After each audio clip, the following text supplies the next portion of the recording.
And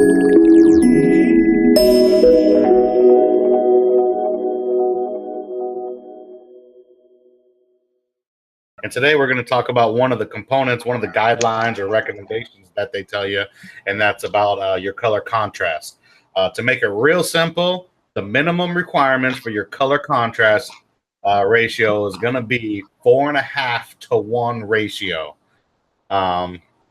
It's just that simple. You got to make sure all your contrast ratios are at least that to be level A compliant for Section 508. There's a website. It's just called contrastchecker.com.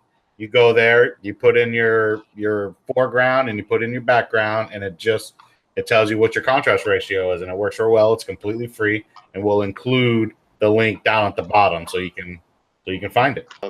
Your ratio should be 4.5 to 1 for everything, but links it's actually 3 to 1. I guess there's a small difference because your links light up or whatnot.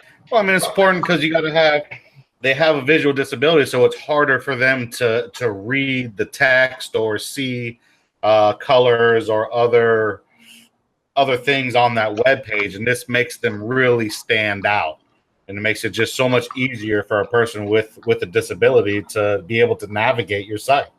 And I personally think this is one of the more important ones as well.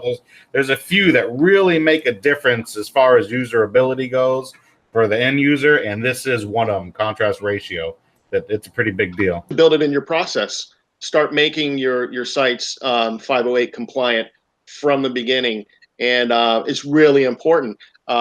Visually impaired people and people with other disabilities, they need us as developers. They rely on people like us.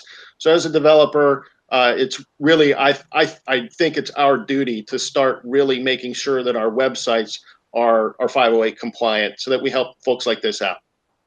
Yeah, absolutely. This is what we can do as developers to help make the web more accessible. Like we've said a couple of times now, if we got to do it one site at a time, then that's what it takes. Between the growth of WordPress and everything else, eventually we'll make an actual dent in it. Yep, absolutely. It's up to us. So let's do our job. Get out there as developers, and like you said, Joe, one site at a time. Let's make a difference. Yeah, that sounds good. So we're going to leave you with this little stat. 5.5 million seniors in the U.S. are either blind or visually impaired. 5.5 million people. That's a lot of people. So we can make a difference. We really can.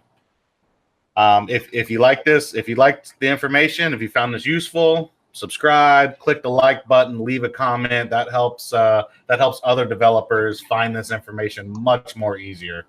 So do us a favor, click the like button.